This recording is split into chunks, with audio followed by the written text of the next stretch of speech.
All right, this is my last fan purchase here. I wanted to, take it upon myself to invest, in a few antique fans that are reminiscent of my childhood.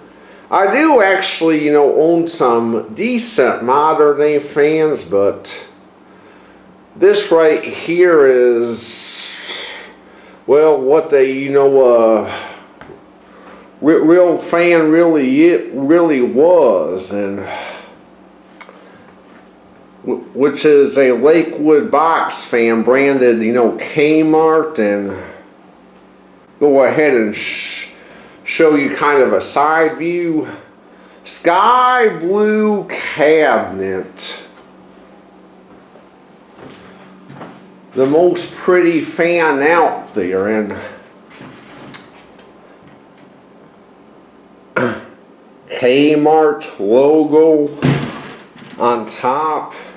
This right here is a true, genuine Lakewood box fan.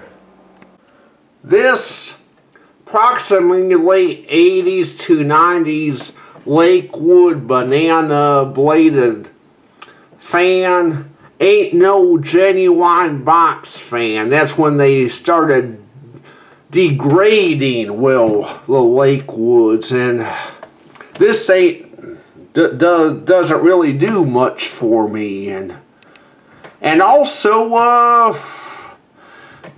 the Lakewood brace blader from the 2000s and such ain't no genuine box fan either. I still have my 2008 Lakewood box fan in my attic, brace blader, that I bought back in 2008 to taunt other YouTubers, and it hasn't been used besides that.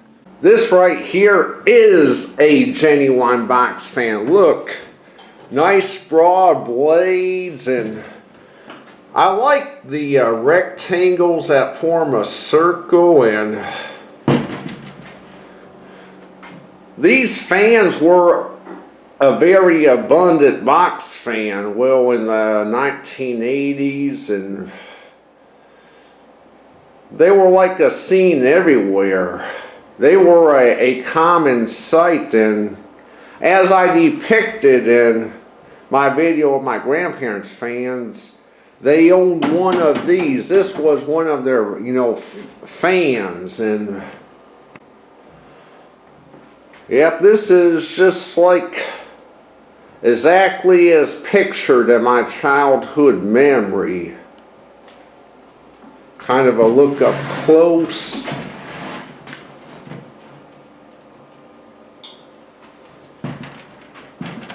Very good shape. Look, the grill slats, no missing grill slats, no decoloration, telling you mint condition.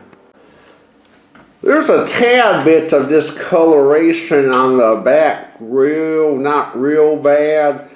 The fan, maybe back in the day, maybe sucked in a lot of moisture at some point, perhaps, and the other issue is the motor is sort of caked with dust, and go ahead and slow it closer up, and you can see dust caked around the motor, and see some dust in the windings of the motor too. And I'm gonna go ahead and maybe take my shop vac out and kind of vacuum that out the best I can and give that motor a cleaning. Other than that, this fan is in great shape, and I got it set in my living room because this is where the test run is going to begin. And look, it's kind of side by side by my magnificent modern day Hunter fan, and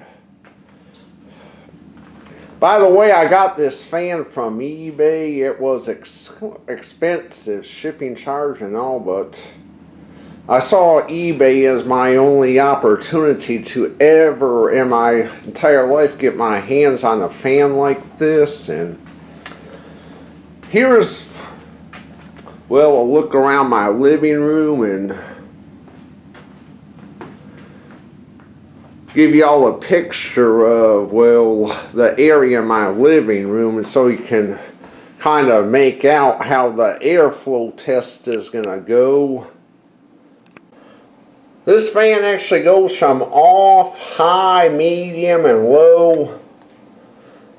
And what I'm gonna do is I'm gonna start this fan off on low speed, and I'm doing that for a reason, which will be revealed momentarily. Here's a low speed.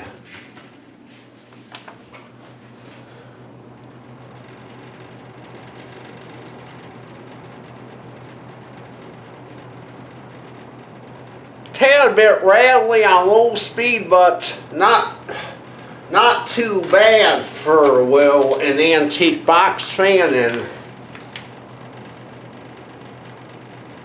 do the paper to demonstrate the airflow test. And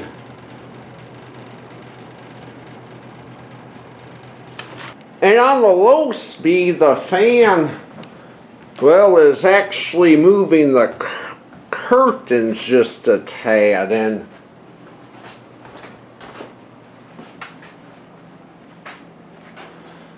well, I can definitely feel it somewhat as far back as I'm standing. Now I'm gonna, medium.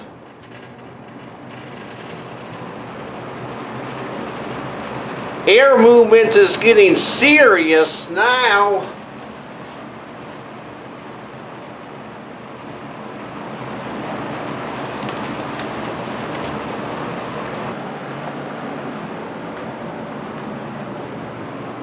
You can definitely see more play in my both of these curtains. Let me see if I can show you something else. With the paper, totally, lifting the paper up.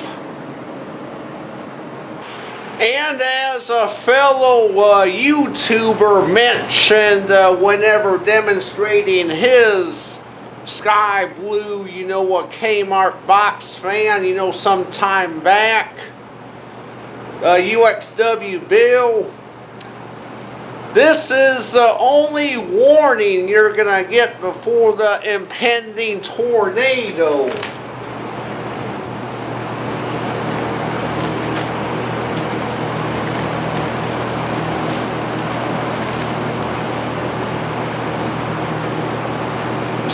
It's downright to business now.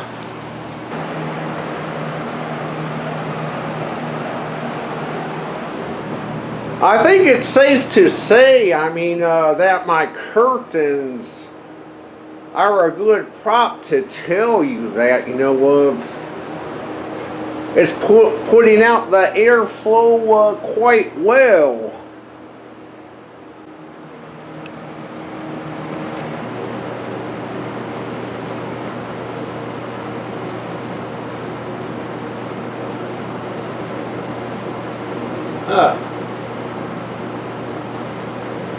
Paper would take off like an airplane if I didn't keep hold of it. Keep in mind that a cheap ass modern day Lasco 3733, you can't even fill one of them, 3733s from 3 feet away. About 2 feet away is as farthest you're gonna feel one. But this fan, however, feeling the breeze throughout my whole living room. Now let's check out the spin down.